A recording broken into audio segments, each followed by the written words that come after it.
현재 국내에서 비만보다 사실은 더 심각하게 비춰져야 될 부분, 그런 부분은 여성의 저체중 문제라고 볼 수가 있어요. 뭐 우리나라에서는 막 비만율로 인해서 그렇게 막 뭐 미국이나 이런 데처럼 크게 건강에 위협이 되지는 않죠. 왜냐면 우리가 이제 비만이 건강보험에 적용이 된다라고 해도 아직까지는 더 문제가 되고 많이 퍼져 있는 게 저체중 문제예요, 비만보다는.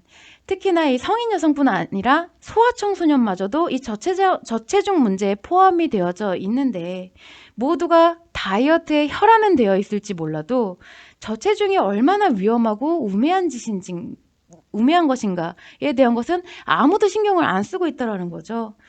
사실 제가 저체중이라고 표현을 해서 그렇지 미용 체중이라고 하는 게 전부 다 저체중이거든요. 어떻게 보면 참 기가 막힌 노릇입니다. 평균 체중과 과체중으로 살아간다고 해도 행복하고 건강하게 살아가기에는 더할 나위가 없어요. 그런데 우리 모두가 이런 걸 간과하고 오로지 미용 체중이라는 신규로만 쫓아가고 있는 현실이죠. 미디어에서 나오는 것도 전부 다 그런 것일 뿐이고. 근데 확실한 것은 누가 만들었는지는 몰라도 이 미용 체중이라는 것은 일반인이 만든 건 아닐 거예요. 분명히 전문가가 만들었을 거라는 거죠. 왜냐하면 체지방률과 체중에 대한 상관성에 대해서 잘 아는 전문가가 만드는 것이고요. 그 목적은 뭐냐? 분명히 자신의 이익을 얻기 위한 그런 상술에 대한 목적이 있었을 것이다 라는 건데, 우리는 아주 거기에 잘 따라가고 있다라는 것이 안타깝다는 것입니다. 근데 여러분들 한번 생각을 해보실 게 뭐냐면은 이 코르셋에 대한 일화를 잘 아실 거예요. 우리가 코르셋은 막 이런 중세부터 해서 잘록한 허리를 만들기 위해 갖고 대중화됐던 시절이 있죠. 그래서 코르셋이 갈비뼈를 변형을 시켜서 기형적으로 이렇게 잘록하게 되기 위해서 아랫갈비뼈는 안으로 굉장히 패어 들어가요. 그래서 이게 폐를 압박하게 되고요. 그로 인해서 사망하는 일들도 많이 발생을 했다고 합니다. 그리고 뭐 사망까지는 이르지 않더라도 내가 숨을 잘 못 쉬니까, 호흡이 잘 안 되다 보니까 산소가 부족해서 기절하는 일들이 아주 빈번했대요. 근데 우습게도 이렇게 기절하는 여성이 요즘에는 약간 뭐 청순미의 대명사인 것처럼 나타나기도 하죠. 근데 말이 안 되죠, 사실. 이런 지금 여성들이 그런 현상을 보면은, 아니 무슨 갈비뼈를 변형시켜 가면서까지 사회적인 미를 따라가? 그때는 심지어 갈비뼈를 적출하는 일도 있었대요. 그래서 굉장히 미개하다고 생각을 할 텐데, 이 코르셋뿐만 아니라 우리나라 역사만 봐도요. 여성들이 이 머리 장식이 있었죠. 가채. 머리에 잔뜩 이렇게 막 쓰는 거. 그걸로 인해서 목 디스크가 아주 빈번하게 일어났고, 심지어 목이 부러져 사망했던 일도 굉장히 많았다고 해요.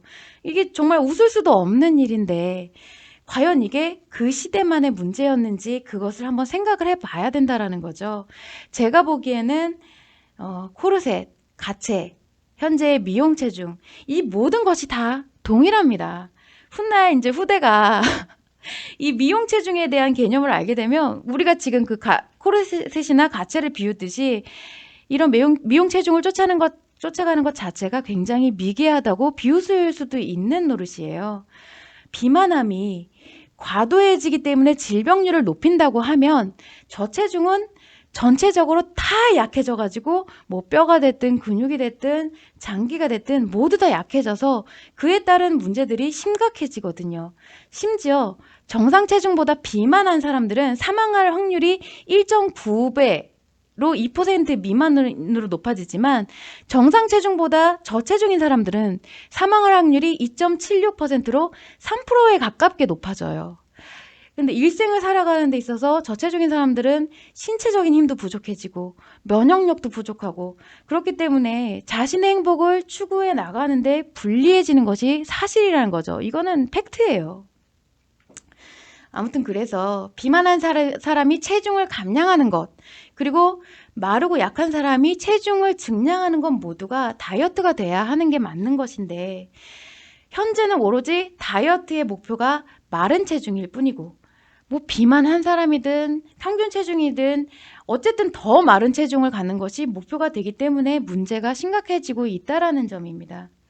그래서 건강에 대한 것을 조언하고 보조해 줘야 되는 것이 원래 의사분들, 의학의 일이죠. 그런데 그런 의학 업계조차도 상업적인 것을 목표로 해서 너도 나도 비만 클리닉을 운영을 합니다. 가정의학과에서도 비만약을 처방하고요. 피부과에서도 비만약을 처방하고 정신과에서는 더더욱 향정신성 약물이다 보니까 아싸 좋구나 하면서 비만약을 처방을 하죠. 이렇게 미의 기준이 근본도 없이 상술에 의해 놀아나고 있는 것이고 아무도 여성 고유의 매력이 뭔지를 알지를 못하고 심지어 성적인 매력이 전부라고 떠들어대는데 그 성적인 매력조차 예쁜 눈, 예쁜 코, 뭐 예쁜 입, 갸름한 얼굴형 아니면 뭐 날씬하면서 풍만한 가슴, 뭐 엉덩이 뭐 이렇게 획일화시켜버리는 아주 멍청한 생각을 하고 있다라는 거예요. 여성의 고유의 매력이 뭔지, 심지어 성적 매력이라는 게 뭔지조차 이 마음의 작용과 속마음의 작용을 모르면 알게 되면 이렇게 획일화시킬 수 있는 개념이 아니거든요. 그렇게 획일화시키고 단정 내릴 수 있는 부분이 아닌데, 그래서 이런 점을 반드시 참고를 하셔가지고 사회가 그렇게 획일화된 미의 기준으로 간다. 미디어가 그렇게 몰고 간다. 그렇다고 해서 여러분이 그거에 휩쓸려 갈 필요는 없다라는 거. 여러분이라도 빨리 깨우쳐야 됩니다. 그래야 이제 자신의 기준이 아닌 것에 의해서 내 신체와 심리를 무너뜨리지 않게 되고 나 홀로라도 매력을 가질 수가 있게 되거든요. 아무리 세상이 이 한 덩어리의 왜곡된 미의 기준을 가져간다고 해도요. 고유의 매력을 가진 여성은 반드시 눈에 띄게 되어 있어요. 아니 오히려 미의 기준이 이 한 덩어리로 가면 갈수록 훨씬 돋보이고 더 눈에 띄게 되겠죠. 그 부분을 참고를 하셔서 다이어트를 하기에 앞서서 쫓고 있는 것이 이 신기루였구나 라는 점을 좀 깨달으시면 좋을 것 같고요. 신기루를 쫓게 만드는 심리 문제부터 해결을 하는 것이 우선이라는 점을 꼭 명심을 하시면 좋을 것 같아서 한번 길게 말씀을 드려봤습니다.